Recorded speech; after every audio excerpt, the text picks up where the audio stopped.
What is up, everybody? Hopefully, most of you were tuning in over at the NFC West Roundtable and then are coming over here to listen to Sunil and I rap about free agency. There's a ton to talk about. Really excited about this show, really excited about free agency in general. And whether you're a 49er fan or not, I mean, just football movement. This is a great time to be a football fan. Sunil, excited to get your thoughts on some things. I think we already have some difference of opinions on how things are going. That being said, we're going to talk about it all, and we're going to do it next.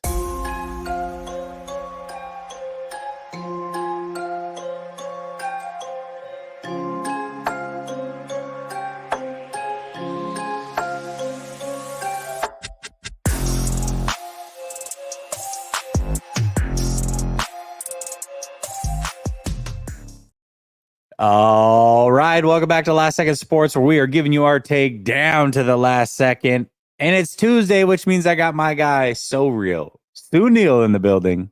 What's up, Sunil? How you doing, man? It's a beautiful time of year, Jesse. People are talking about who won free agency, who lost free agency. And free agency hasn't even started, my guy. That's what's crazy about being a fan of the NFL. People are already out here picking Super Bowl champs, and the season hasn't even started, my guy. That's what's exciting about being alive right now. Well, everybody thinks they have a chance this time of year. That's the great part about it. It's like you make one big signing, you're like, here we go. Our window's wide open. It's like, no, it's not. You're a Cardinals fan. But either way, man, absolutely excited to talk about what's going on with the San Francisco 49ers. And let's just get right into it. Plain and simple. I get it's a day in. Technically, it hasn't started, but, you know, the tampering period has started. So far, are the 49ers meeting your expectations of what you thought this free agency period would look like? Yeah, I mean, if I give him a grade, I'm giving him an incomplete. Like, I don't know. I think that meeting expectations, I would have to say no, but maybe for a different reason than why other people are saying no. Jesse, when you and me were talking, I think it was just last week, we were talking about free agency. I didn't expect them to already start making these decisions about guys like Armstead, where, obviously we've heard your rants on Twitter and, on your show about it makes no sense what they're doing with Armstead, but they're already showing that they're looking not only for, making the team better right now, but also giving them some wiggle room, in the future with, all of these deals have been 2-year deals instead of the usual 1-year deals that they're doing. And they're not overpaying for anybody, which is smart because we all know, obviously BA's contract is coming down. Brock Purdy, possibly is going to be getting paid here pretty soon. And then, guys like Diamondro Lenore, who I feel like, should get a contract, things like that. So that they're being extremely smart. Obviously, it's not as exciting as you would probably, want it to be as far as big names coming in. But I like what they've done with the defensive line. Every single year, the people that they bring in, people are like, oh, no big names and all of this kind of stuff. And then all of a sudden the next year when they go off in free agency, they're like, I can't believe they let so-and-so go. I can't believe they let so-and-so go. And it's like, dude, year before you were talking about why did they bring so-and-so in? So this is what they do. They know where their strengths are. They know what Kostrick's going to be able to do with these guys. And, some of the defensive linemen that they brought in, Jesse, I think are going to, be good for us. If not, guy like Leonard can be even better, right? So I'm fine with it right now. It's still an incomplete. I still want to see what they do as far as corners. I want them to bring in some secondary help, see if, who they bring back for offensive line. But I didn't really expect more than one splash player. And, I don't know if they still have one coming in, but even if they don't have that splash player, I understand what their limitations are. And ultimately, I think bringing back most of the team still puts you at the top team in the NFC in my eyes. Um, so yeah, so I would say incomplete, but nothing out of the ordinary, nothing that I'm down about, I guess. Has anybody left that you were a little bit bummed about or surprised about? Um, I mean, bummed because I mean, I like the guy like Farrell. I liked him. So seeing him leave was, was tough. But these guys are going and getting paid more than I would want to pay them on the 49ers. So I understand it. Um, you know, I'm not against anybody going out there and getting paid. They're putting their bodies on the line, and go out there and make as much money as you can.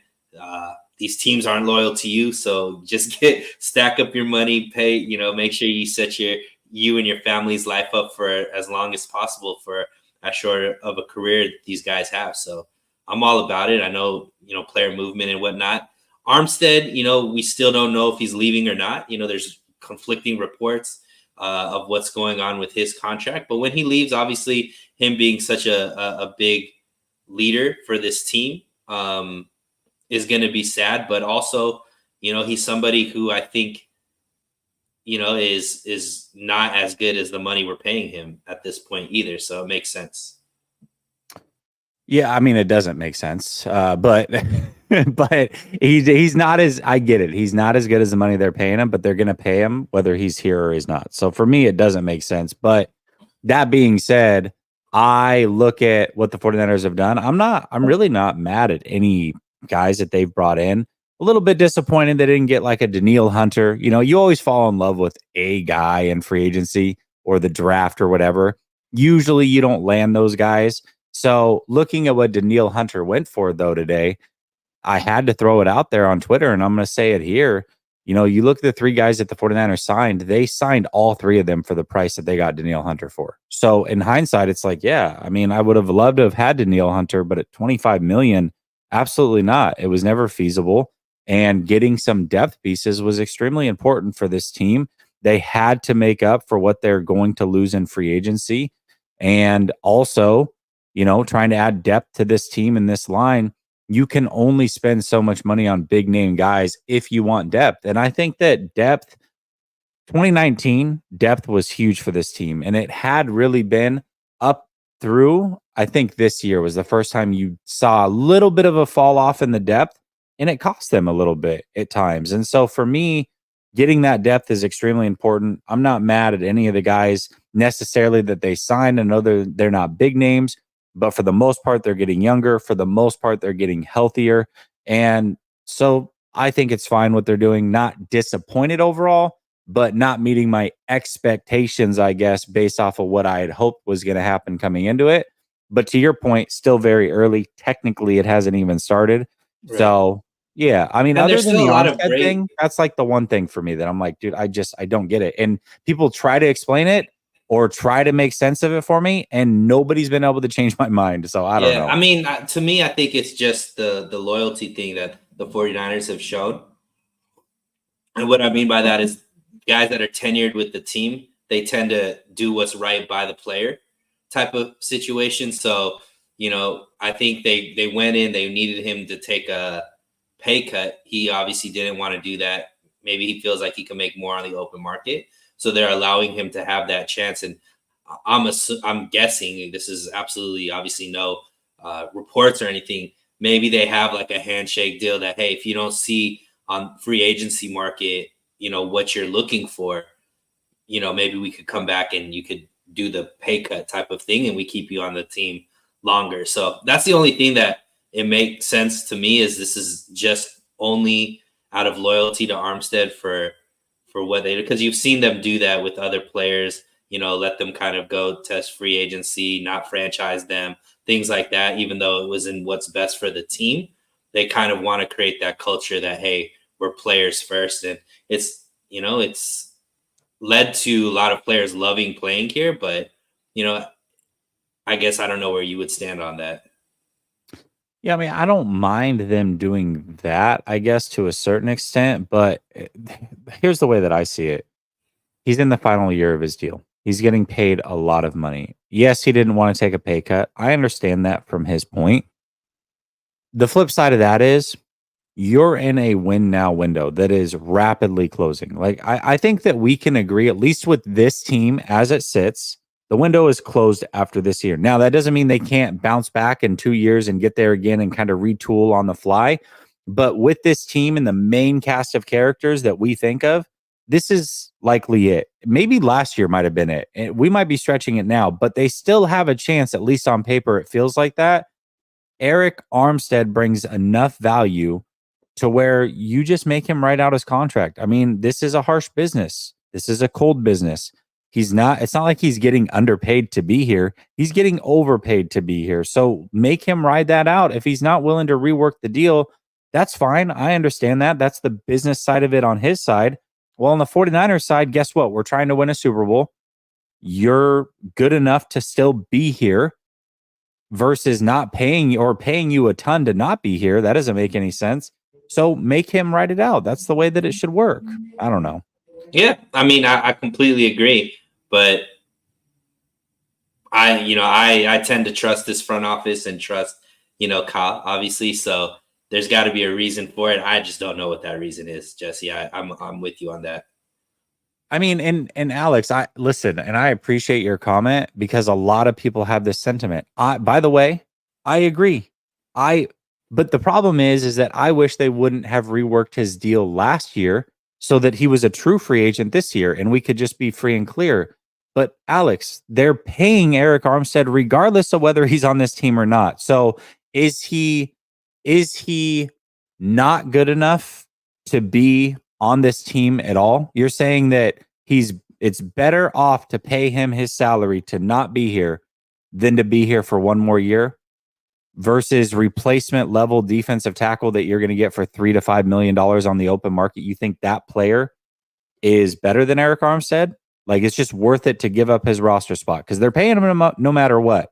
Like, we got to be clear about that. They are paying him no matter what. So whether he's here or not, he's getting paid by the 49ers. To me, I think he's good enough, even if it's 10 games, to be worth to be here. That's my whole point. So, I don't know. Okay, before we get to the next topic, let's hit the supers. Matt says, Twitter question, do you guys think Brock Purdy is worth $50 million? No. What do you think, Sunil? Not now. I mean, we'll see if he goes out and wins a Super Bowl next year. Then probably yes, right? But I would say no at the moment. There's only 4 guys in the league getting paid $50 million. So, no. Well, there's going to be much more as the quarterbacks continue to get paid, right? Yeah, I mean, but it can only be like, you can only add 1 or 2 guys to that list every year. You know what I mean? Because it's not like all these guys come up free. So even if he were to get $50 million at the end of next season, right? And I hope he gets paid. By the way, I actually hope he gets all the money that he can get, just personally, because he's way, way underpaid. It's criminal. But let's say he gets $50 million at the end of next season. He'll be like one of 7 guys that are there. I still think it's too much. Like, no, I just don't think he's that dude. So Mike drops with Monster says, I criticize Kyle as much as anyone, but you have to be patient. He has consistently put a winner on the field. 19. Yeah. Okay. Now he deserves grace, even though we want the team to make certain moves. What up, Sunil? Yeah, that's fine, but don't.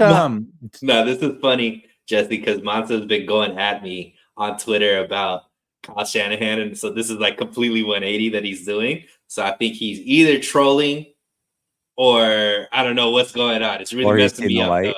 It's messing me up right now, Monster. I like our heated battles over Twitter. I'm not understanding this right now, my guy. Yeah, I don't know what's going on. I mean, either the thing is he does deserve grace. I'm not like saying fire Kyle or anything like that. I guess I just want them to figure it out. Like, if they're not going all in this year and Armstead's like the first domino to fall, then like just rip the Band-Aid off. Get rid of all of the guys that shouldn't be here, not just Eric Armstead. What Or move would be all in though, Jesse? well, keep not paying Armstead to not be on this team is not all in vibes. It's just not. I don't care how you spin it. You're spending a lot of money. It's $26 million for him not to be here. That's asinine to me. That's asinine to me. It doesn't make any sense at all. So if you're all in, I think you should start with keeping the guys that you're already paying in house and behold to those contracts and then add on to it. I'm not saying that the players that they're getting now aren't all in moves. I mean, really, they have the core roster. Build around that. Adding the guys that they've added in free agency is helping to do that. You're going to get better, presumably through the draft as well. And then you go make your run at it because the team, for the most part, is there and ready to go. Like they were this close, right? So just adding a few more pieces is enough. It doesn't have to be crazy, but getting rid of a guy who causes a massive hole in a very important spot on this roster for literally no reason, that's not an all-in move, man. It's just not. Well, to their benefit, Jesse, reports are coming out that it's not a done deal that he doesn't come back, right? They're just allowing him to test free agency. So we'll see. He could, for all intents and purposes, in the next 2 or 3 days, we could have report that Armstead actually took a pay cut and, that he's back on the roster. So, but I get it. If it doesn't go that way, then yeah. Yeah, I mean, exactly. I hope that they realize that they just bumped their head and, they'll be fine. They'll be like, oh yeah, no, this is really stupid that they're doing that. So Eric says they are going to cut him June 1st. So it would be 18 million. And they either have to do it this year or next year or the year after. They already paid on. Right. But his contract is up after this year. You're free and clear other than what the rework of his deal, like the dead money that is going to be there for the void years is already there. But the money, if you push it to post June 1st, it doesn't just disappear. It just means that you're paying him not only this year to not be on the team, but you're going to pay him next year too. That's even better. Like, let's pay him 2 years to not be on this roster instead of just one.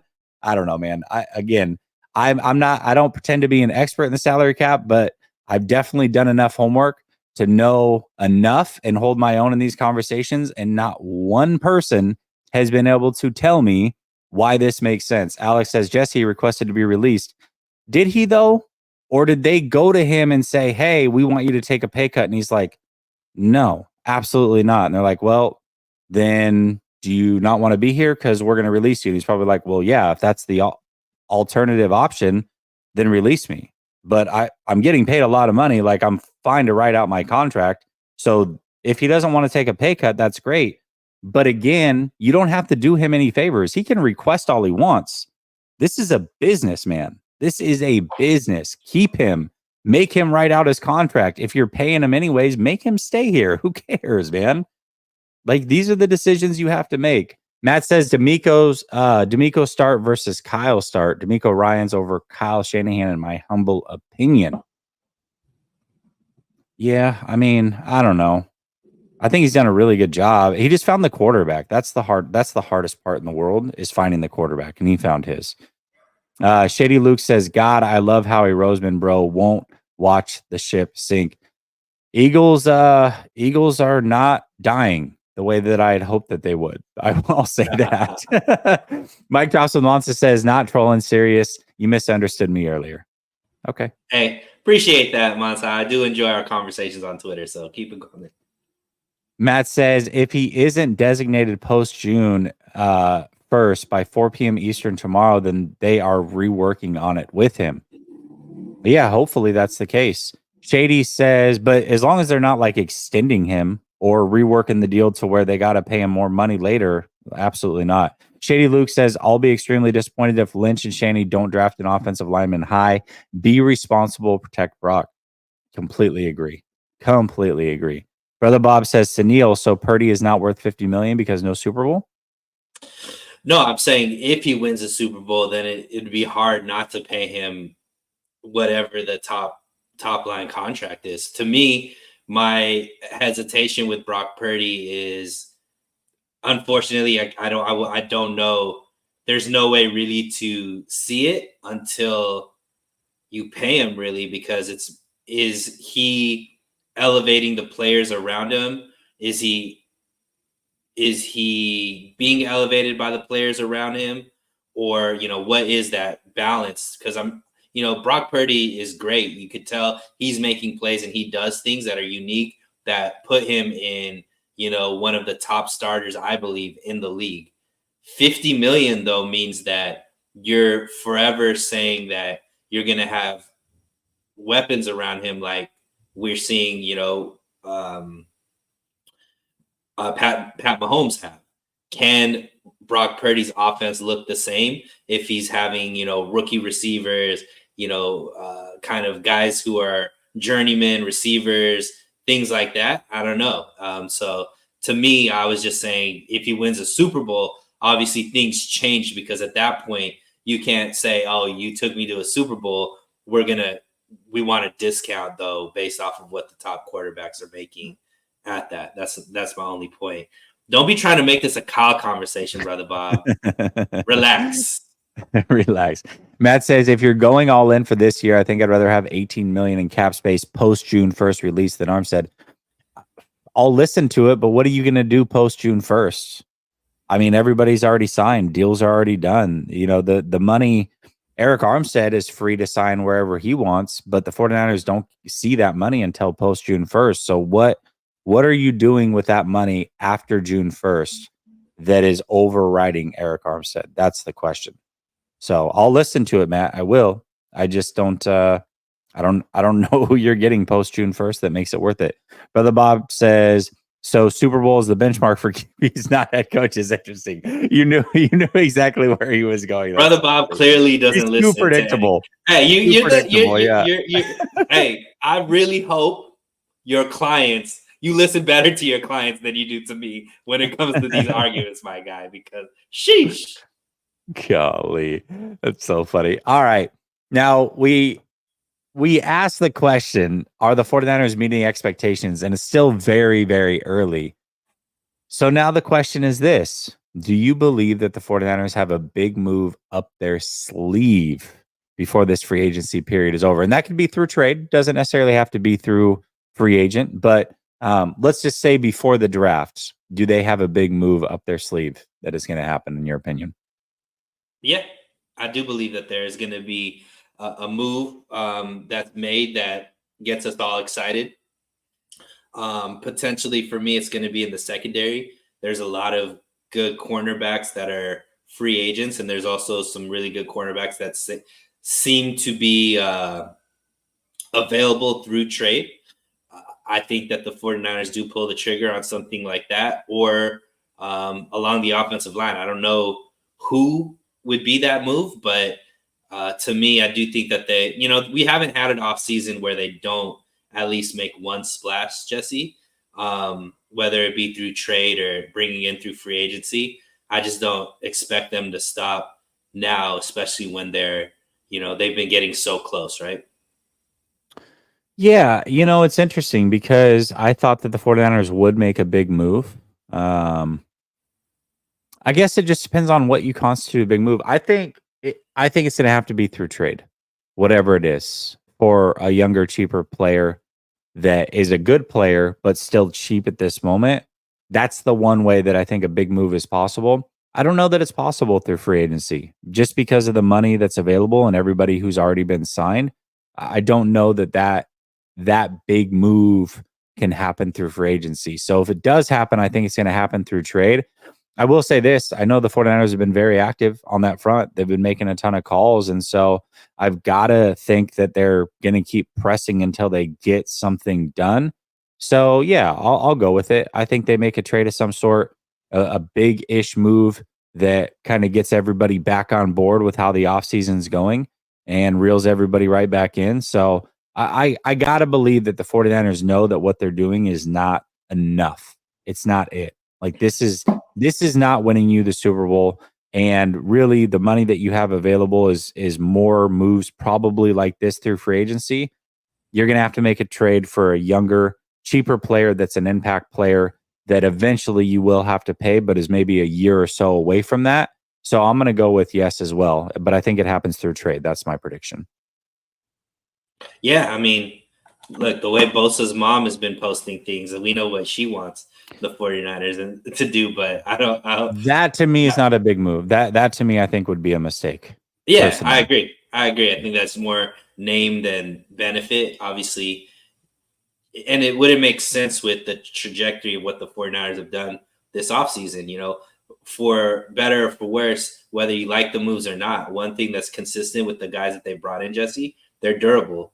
They've, played 90%, if not, some played 100% of the games that they've been, starting. And other than Gross Matos, but the other two have been very durable. Yes. Yeah. So, I mean, obviously they value that. And I think that goes a long way as to why we saw last season with less injuries to derail us like in previous years, because they've started putting value on players and looking at their previous health history as an indicator of whether or not they should, invest in them or not. So Joey Bosa wouldn't fit that criteria other than the fact that he's a Bosa. But I agree with you. I think it could be a trade. But I also, we'll see. But I don't think they're done.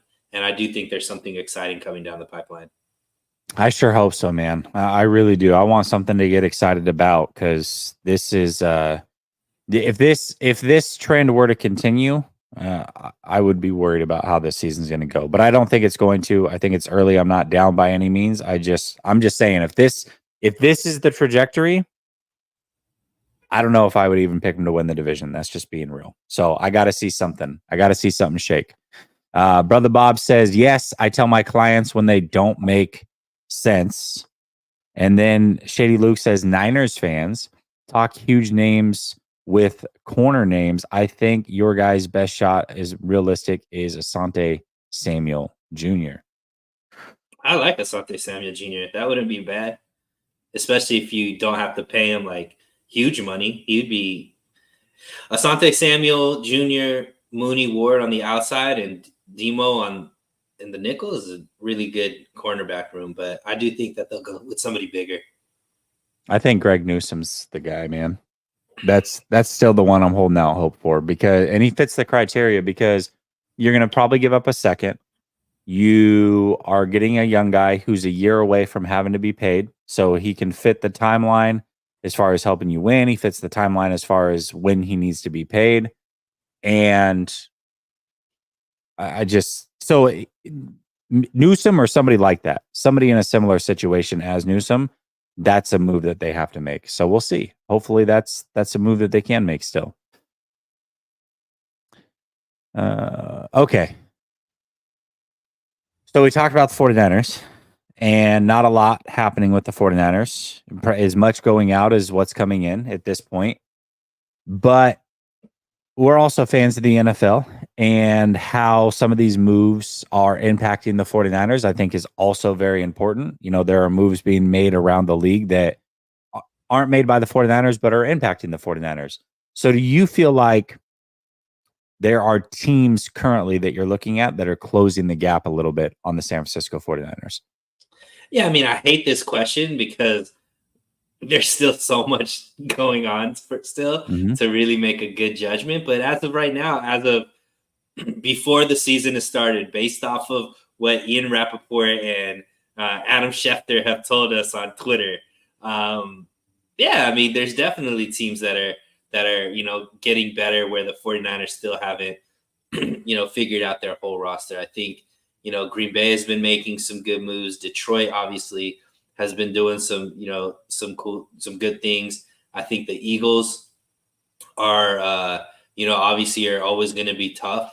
All that, the Rams obviously are retooling as well. So, I do think that teams are catching up, quote unquote, based off of what has happened in the 2 days of tampering, but I still would think when all said and done, after the draft, after this offseason is over, I'm still going to be pretty confident that the 49ers are the best team in the NFC.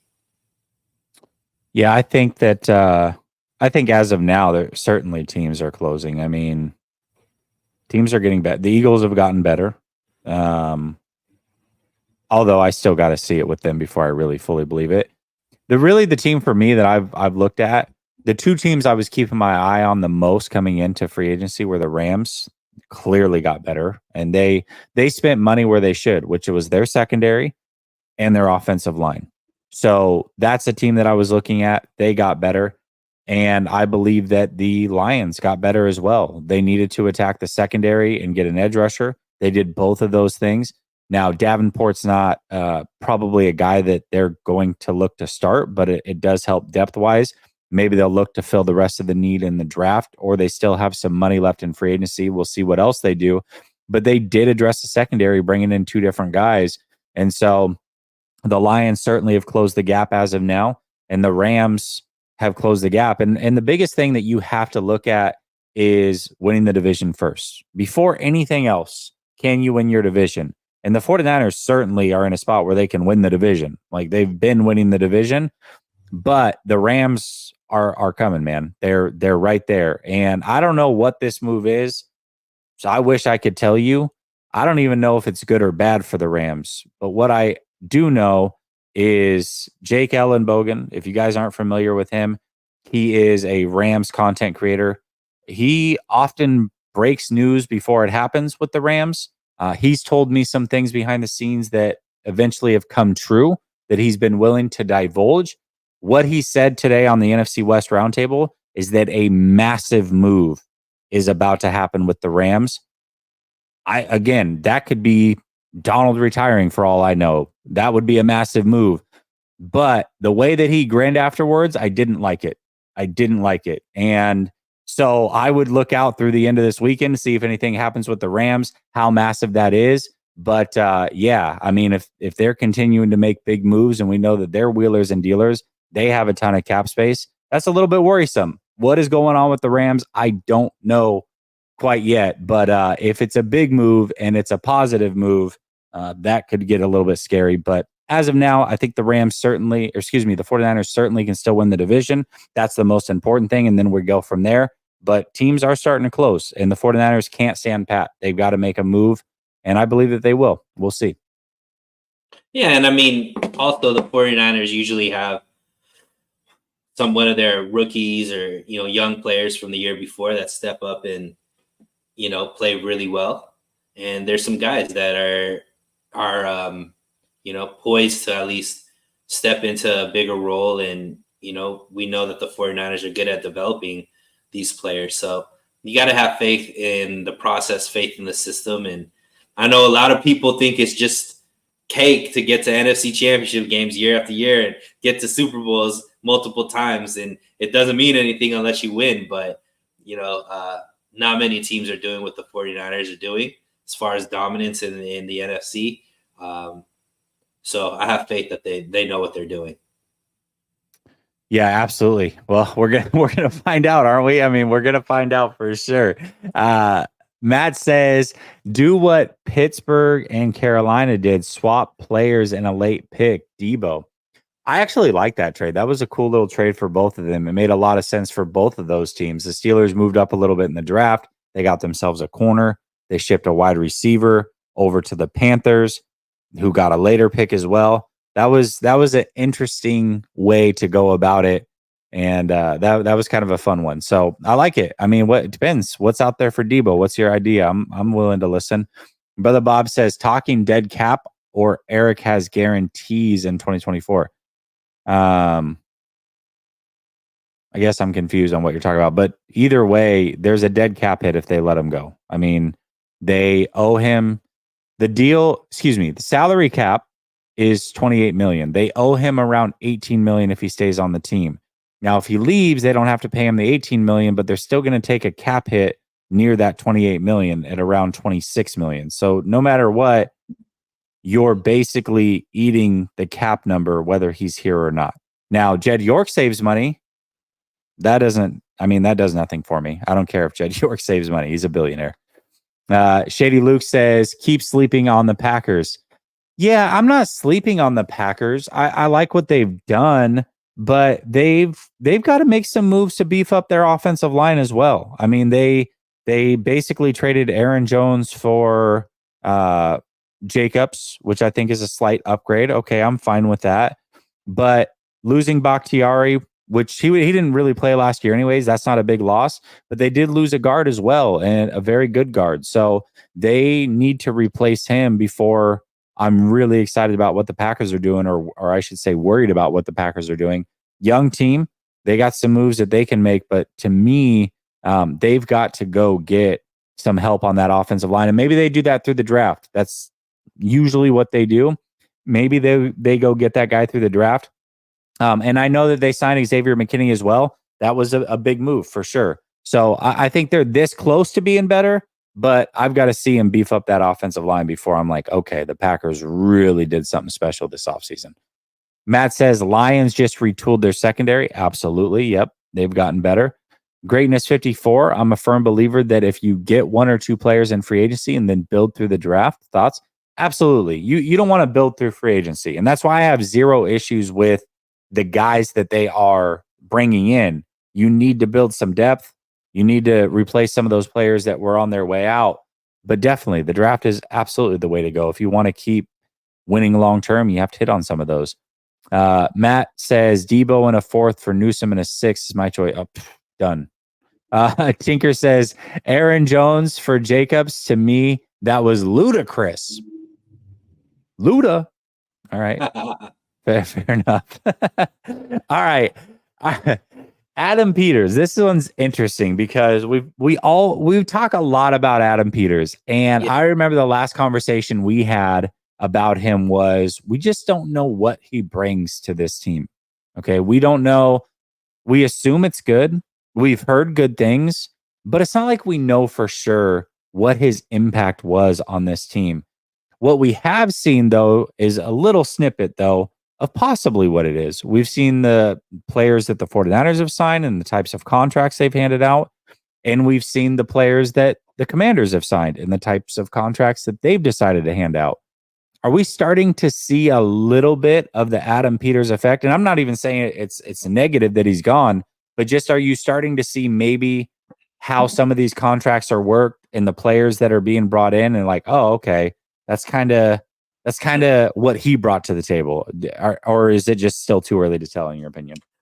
I mean, I think it's difficult to make that correlation because Adam Peters also got better under this staff, right? So he's going to a team where he had the most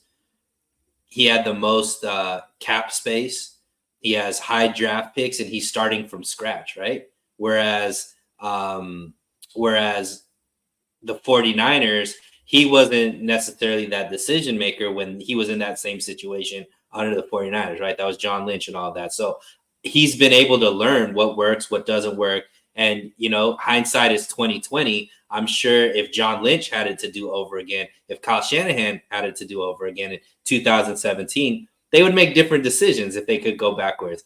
Adam Peters, I'm thinking about WWE wrestling right now. Adam Peters is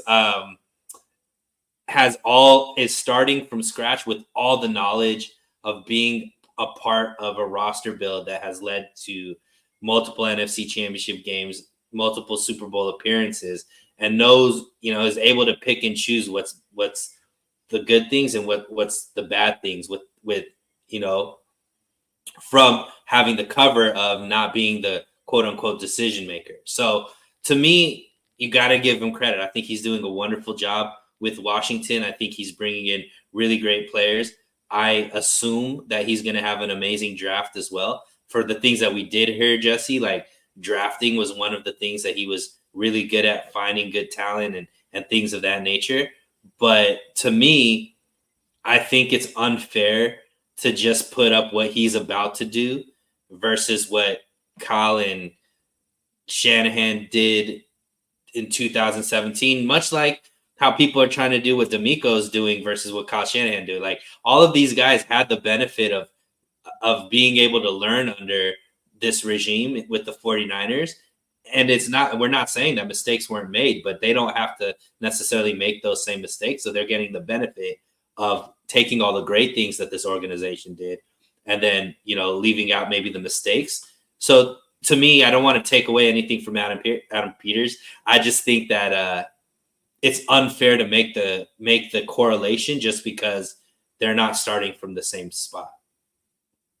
Yeah, most definitely. Calvin, they signed him for $6 million. It can be $10 million, but that means he's gonna have to play a lot and play well. So I think if he did play a lot and played well, that they wouldn't be too mad at that $10 million. But for now, it's 6. I like what the Commanders have done, and it is a completely different thing. But I feel like they've gotten some bargain deals. I think Allegretti was a steal at that price. Their center Tyler Biotish was a steal. And to me, what it looks like they're doing over there is they are setting up to protect, presumably, their rookie quarterback that they're about to draft. And you can't be mad at that. He's showing that he cares a lot about the offensive line, which is interesting because that is not necessarily something that we would all agree on has happened here at times. And so he has put a lot of effort into that very early on. So maybe that's a conflict that he constantly had with the 49ers here, where it's like, hey, let's go after offensive line. And they're like, no, we're good with McKivitz type of thing. I don't know. But no, I mean, I think what we are seeing is that there's certainly been some good bargain deals for the Commanders. I think you could argue that maybe the 49ers have overpaid a little bit for some of the guys that they've brought in, but until you actually see them play, can't say that for sure. And some of the bargain deals that we're used to getting, maybe he did play a part in that. I don't know. It's so early. We're not going to know the answer to this, Sunil, for probably about 2 seasons. Give me 2 seasons and we'll know. You know what I mean? We got to see some drafts happen.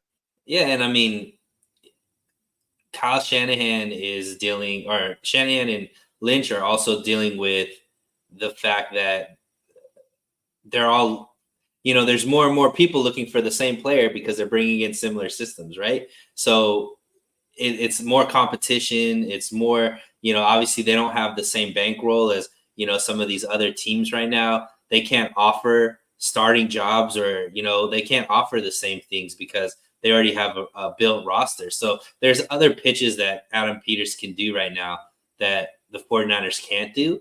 But to me, his success is great. Like, we want him to be extremely successful. He still, came from this regime, and I would assume that he's learned a lot of great things from it. And ultimately, for whatever he did, he's never going to get the credit that he probably deserves for whatever he did. And maybe he's getting more credit than maybe he does deserve. Who knows? But with the Commanders, he's going to be able to get all the credit or all the blame, depending on, how that works out. And he has a really important decision at the number 2 pick, making sure he picks the right guy for that team. So, I wish him nothing but success. To me, I wish nothing. I want D'Amico to do well. I want Saleh to do well. I want McDaniels to do well. I want, Rand to do well with the Titans. I want all these guys to do well because ultimately they're all former 49ers guys. I just don't want them to beat the 49ers in the Super Bowl. I think that's the big thing, right? And even like ex-players, you usually root for them as well. Like, hey, you want to see these guys do well, and you're happy when they get paid or they play well. Aziz Al-Shair's one. DJ Jones is another. When these guys leave Buckner, you root for them, as you should. They've been here for a long time, but overall, you just don't want them to be better than us. Yeah, that's exactly what it comes down to. Be good, but don't be great. You know what I mean? Like, don't be great. Don't lose your job. Don't be great. Just don't be better than us. That's don't it. Be better than us. Yeah. Don't be better than us.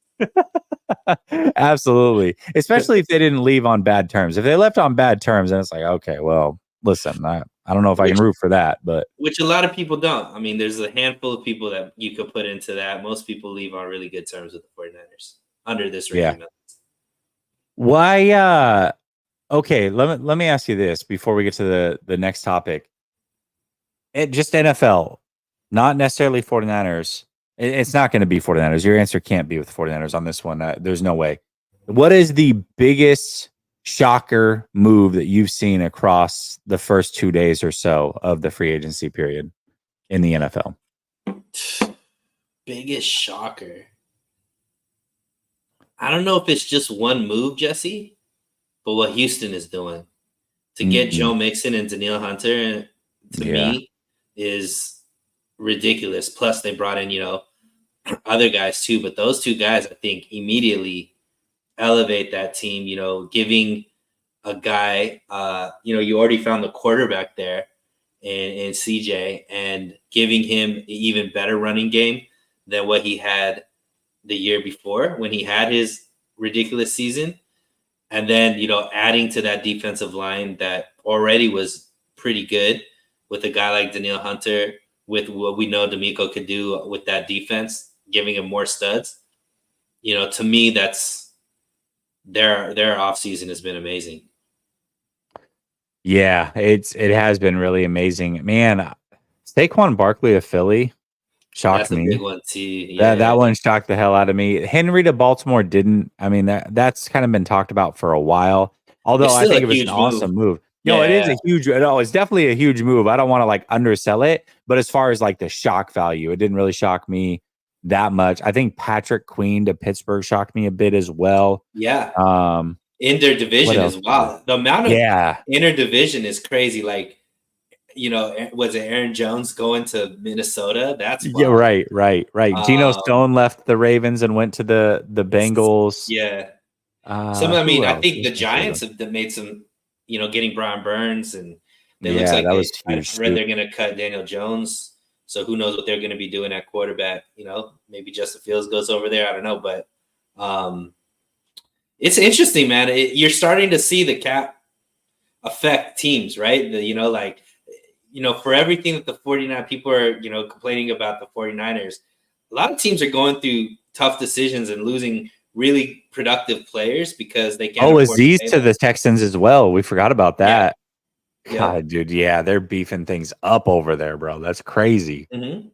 Yeah, wow. And I mean, good. I hope that, I hope that they keep elevating, and what a great thing for D'Amico to go back and really stabilize that city, who just a few years ago was being talked about for all the wrong reasons.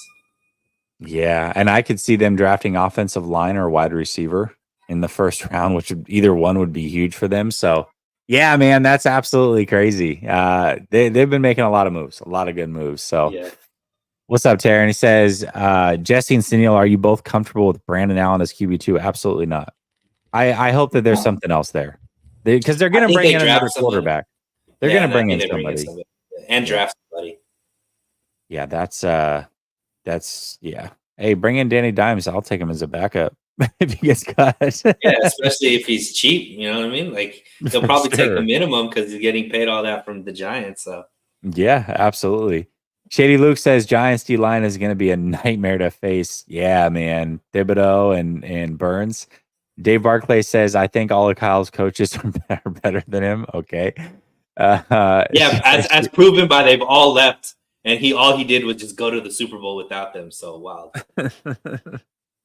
Oh man, Shady Luke is Houston is legit contenders. I don't care what anybody says. Yeah, of course they are. The problem is for them, they're in the AFC. That's what makes it really tough. The AFC is it's tough, man. It's very, very tough. But they're on their way. They're on their way. Yeah, 500, man. 500 in here. Make sure you hit the like button if you are here. Appreciate you. It just helps the algorithm. Hopefully you are enjoying the content. All right, let's talk about what needs to be addressed, Sunil, because, man, there are some things that need to be addressed. And, whether it's free agency or whether it's the draft, they have time to do this. So, a couple days into free agency, what we expect to happen with Eric Armstead, what do you believe still needs to be addressed for the San Francisco 49ers this offseason? Yeah, great question. QB room, right? Who's backing up Purdy? So we need a solid QB2, maybe even a QB3. I don't know. I want to see another outside corner to pair up with Mooney Ward and potentially move Deommodore Lenoir solely to slot so he could just focus on that and get even better than he is at that as well. I do think that obviously the biggest one is we need to solidify the right side of the offensive line. So the offensive line is there, and then a couple more pieces to the defensive line, and then the backup plan for if, whatever version of Greenlaw we get, right? If he's not ready for the season or isn't playing up to par, we do need to have like some kind of solution there at linebacker, preferably somebody who could do what Greenlaw does, which is be able to cover and stop the run at the same time. Not a lot of those type of linebackers walking around, but that unfortunately I didn't mention just one thing, Jesse. There's 4 or 5, big holes that the 49ers need to fill, but luckily they have the resources in the draft. They still have time in free agency. Still do think that they're a destination that players want to come for and contend for a title. So I think that, the later free agency goes, the better chance they have to bring in some quality players that could fill those roles.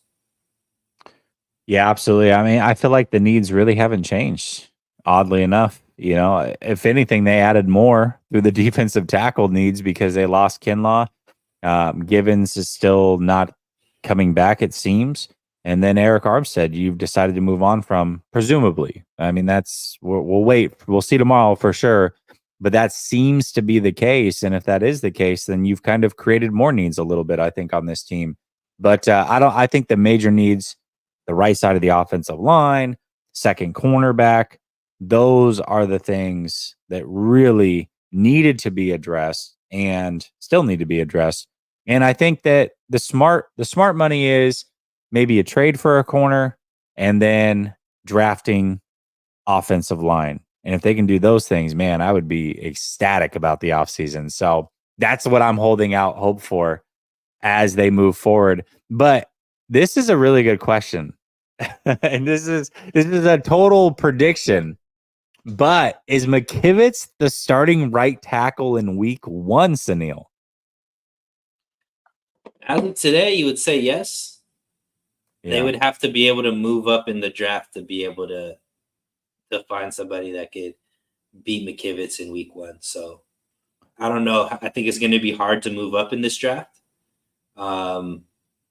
So my guess he will be the starting right tackle, but I do think that they're going to bring in somebody to compete with him through the draft, and potentially, maybe mid-season or something, he could end up being the guy. Or, if McKivitz gets injured, he'll come in. But as of right now, I think that it's looking like he is, even though, people aren't excited about him. But he wasn't as terrible, just like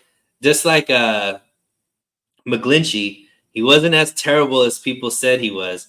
He wasn't as good as we needed him to be. And that's kind of what you have with McKivitz, right? Obviously, you could go to a Super Bowl with him as your starting right tackle, but you definitely wish you can upgrade that position to make yourself feel more comfortable with that right side. But as of now, if gun to my head, I'm saying yes, he's the week 1 starter. Shady Luke says, please tell me McKivitz starting week 1. I think that he probably is. So I guess that's what you wanted to hear. Oh, man. Ryan said something a couple weeks ago, and a lot of people laughed at him. Let's take it past McKivitz. Injury aside, obviously, if an injury happens, then that means they're starting somebody else. But do you think the week 1 offensive line is basically what they ended with? And to be fair, it could be Feliciano or Burford at right guard, and you would still get credit for this if you said yes. Because those guys were kind of flip-flopping, you know what I mean? I'm going to go with no. I think they make a move at center or one of the guard positions, and it'll be different. I hope you're right. I hope you're right, man. Oh, if they roll back that same offensive line, that would be so frustrating. So frustrating. Now, the hope is if they do roll back with that same offensive line, at least they've drafted somebody and they're trying to develop him, or they just feel like he's not quite ready. Maybe he's ready by midseason or next year or whatever. I don't know. But man, same offensive line, that would be disappointing. Very, very disappointing. Yeah, Very but also disappointing. it's also Jesse. It's like you saw what it costs to get the top O linemen this season, right? You saw what those contracts are. I don't know Mm. if you look at any of those guys and you think they're worth 19 million, 20 million a year. So we also have to put things in perspective. They could have gone out and changed it, but are you excited if you're giving one of these guys 20 million a year to be a starting right guard? People will be critical about that as well. So the realistic way that they're only going to make a substantial change is through the draft. So unfortunately, because of where they're drafting, things are going to have to drop to them, or they're going to have to be lucky enough to make a move up. But it just seems like there's more people trying to move up, Jesse, than are trying to move out of certain positions. So it would be quite expensive, and I just don't know if they're going to pull that trigger. Yeah, definitely. Shady Luke says, serious Niners question. Wait, okay, hold on. I want to say this, though. If let's say they stay pat at 31 and they draft an offensive lineman, man, if they spend a first round pick on an offensive lineman and he's not good enough to beat out Burford or McKivitz or Brindell, depending on the position, that'd be a little disappointing too. That would be a little disappointing too. I'm not going to lie, because it's not like the bar is super high. Sure. But that's what I'm saying. Like that, people killed me for this because I said that potentially they might trade out of 31 into so let's say, Carolina is the first pick of the second round, right? Mm-hmm. And there's a receiver that is dropping, or, or there's somebody that, let's say there's a quarterback that's dropping and somebody wants to get in at the end of the, first round to pick up that quarterback. If they could stack first round draft picks and get another second round pick higher or whatever, they might do that because they want an offensive lineman, but maybe not at the 31 would be a reach type of thing versus, taking them in the second round. So there's a lot of things that need to happen. And the draft is crazy. You never know what's there. But to me, I think people that are just saying that they don't care about the offensive line, that they're not worried about all these types of things. To me, that's naive. Obviously, we saw how many people they interviewed at the combine. Majority of them were offensive linemen. So you expect them to draft quite a few offensive linemen in this draft, and potentially one or two in their first 3 rounds. There's a difference in caring and just not being good at drafting it. And I think that's really what it comes down to. Like that, Sure. every team has a weakness, right? And every team has a strength, by the way. The 49ers have a strength in drafting linebackers. They do very well there. I would say they kind of have a strength in receivers as well. I mean, yeah, they've had some misses at receiver, but you drafted Debo, you drafted Ayuk, you drafted Jen, you know what I mean? So I think they've got a little bit of a strength there as well. Yeah. So especially late. Linebackers we talked about. Running backs. They have a lot, but here's the other thing is like, what do you define as safeties? Yeah, what do you define as being good at drafting offensive linemen? Like their bar is so high, right? Because when they draft really well, these guys are all pros. Now, are the guys that they're drafting on the offensive line all pros? No. But Banks, Burford, and McKivitz all were drafted by the 49ers and were starting offensive linemen on a team that made it to the Super Bowl. Now, whether or not you want to add value to that, or they got carried, or whatever the case may be, they blocked for the number 1 rusher in the league. They, blocked for a quarterback that was in the MVP discussion throughout the season. So yeah, they're not all pro guys. They're not guys that you would necessarily go out there and bring back for big money. They're not Trent Williams, but I don't think they're as terrible as people. They're just so much better at drafting other positions, Jesse. I think it takes away from, that they're pretty solid at the offensive line as well. Maybe. Okay. Shady Luke says, serious Niners question. Is there actual track record of Shanahan's staff developing an offensive line or and not just average offensive linemen? No, but they also haven't really put a lot of capital. It's like high capital into the offensive line either. Like that's the hard thing, right? You're not going to take a bunch of guys in round 5 or 6 and turn them into superstars. Like that's rare to do. So in order to like develop, you're going to have to draft higher, and then you're going to have to hit on those guys and help develop along the way. Because they haven't put high capital in the offensive line, it's hard to say whether they can or can't truly develop offensive linemen. I can say that McGlinchey wasn't a hit, but that's one. It's a small sample size. So no, other than just average guys, no. But they also haven't drafted a bunch of high-end guys either. Calvin Hobbs says, or Schaub says, should the Niners package some of their picks to get 1 to 2 good players, or keep the picks and play the percentage and hope some picks will hit? I think they need these picks, man. This year's draft and next year's draft are so crucial. I'm not necessarily advocating that they make 11 picks, but I would like to see them make at least 8 picks. And I think that it's important that they do so, because this is how you get depth. This is how you stay relevant. You've got to hit on a couple of these guys, and you've got to get some of these guys that are less expensive to be contributors to your team. Otherwise, you're not going to win long term. And because they didn't have these first round draft picks for so long with the Trey Lance deal, these 2 drafts are very, very crucial when you look at guys like Armstead moving on. Juszczyk's not going to be here much longer, nor is Kittle. So you're going to have to replace these guys on the fly. Hargrave's another one. You have to replace these guys on the fly, and the easiest or best way to do that is through the draft. So I think they need to make most of these picks. You agree or disagree, Sunil? Yeah, I mean, I think that they need to draft.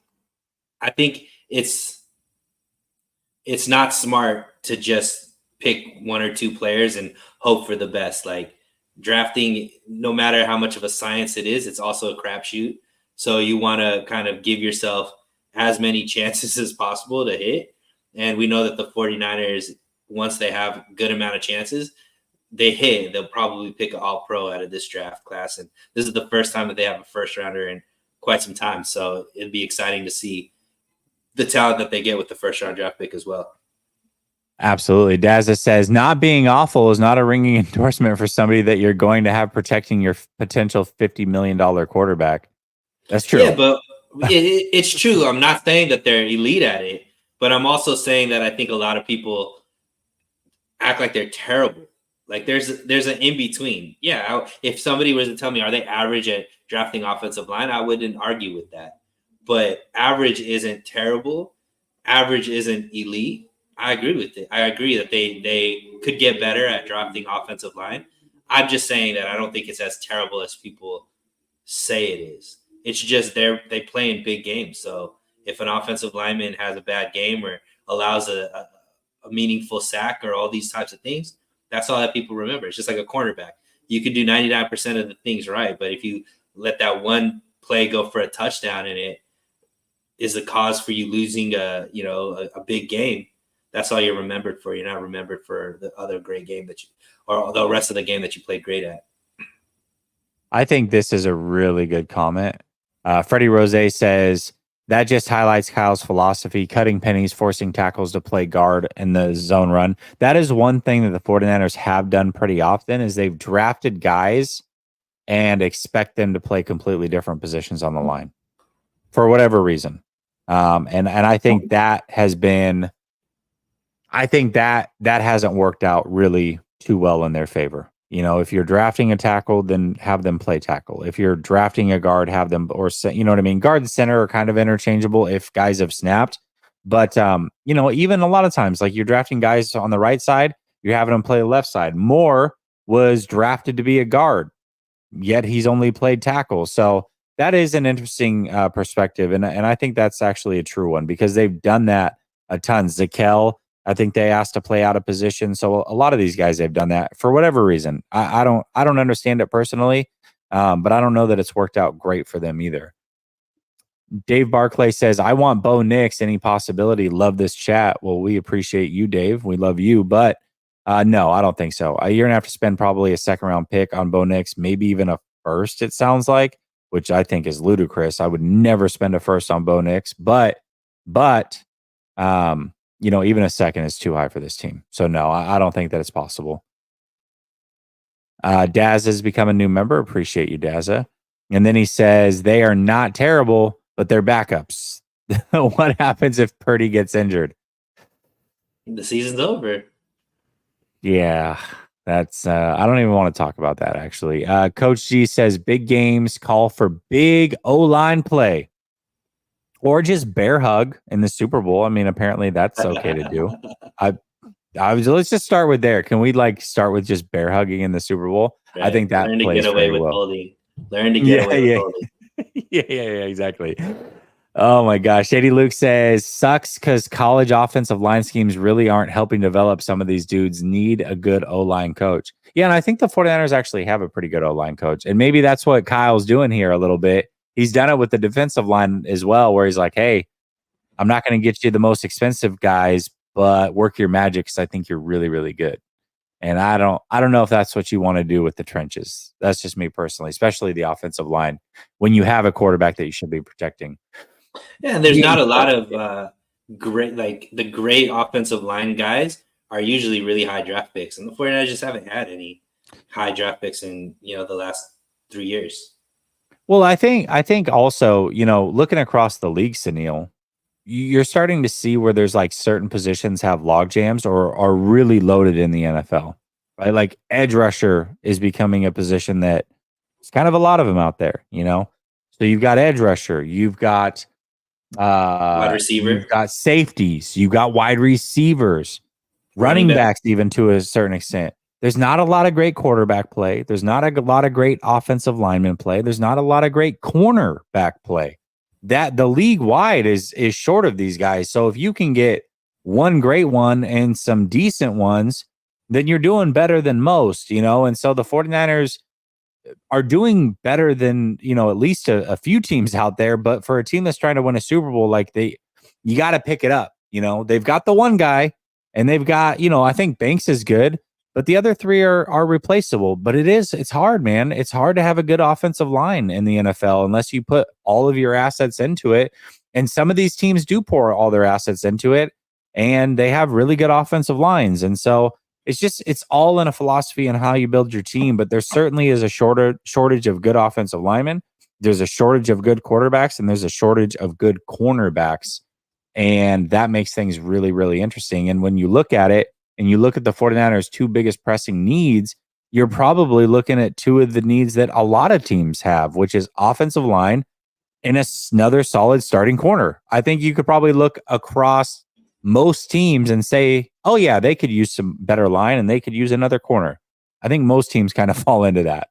So it's just where the league's at. Yeah. And also the rules, offensive line is a very tough position to play. And the rules and it takes a lot of timing and continuity and things like that. And the practice rules make it harder, across the board. When you talk to coaches, the offensive line is the one that gets hit the hardest with the practice rules because the only way you could get good at offensive line is playing with the offensive line and learning each other's moves and tendencies and things like that. Daz says holding hasn't been called the last several Super Bowls, so why not invest in the offensive line versus the defensive line, which underperformed last year? Yeah, for sure. I mean, I think on the fly, that's what you'd like to see happen. Maybe getting rid of our Eric Armstead is the start of that. I don't know. We'll see. We will see. But we've got a little bit over an hour. Sunil, thank you so much for joining me as always. I want to make sure that you guys know that there is going to be a call-in show tomorrow. So it's your chance to sound off. I've had a bunch of people hit me in the DM saying they're going to call in. Hopefully they're able to make it. Hopefully you are able to make it tomorrow night around 10 p.m. Eastern. Be ready. Call in. Get your takes off. Smack Jones says, don't panic. We still have great free agents for our needs. I completely agree. No reason to panic. Very, very early. But it's been fun so far. And hopefully the 49ers can make a big move, help impact this team in a positive way. going into next year so this window does not close on them earlier than expected. That being said, I'll be back tomorrow. Peace.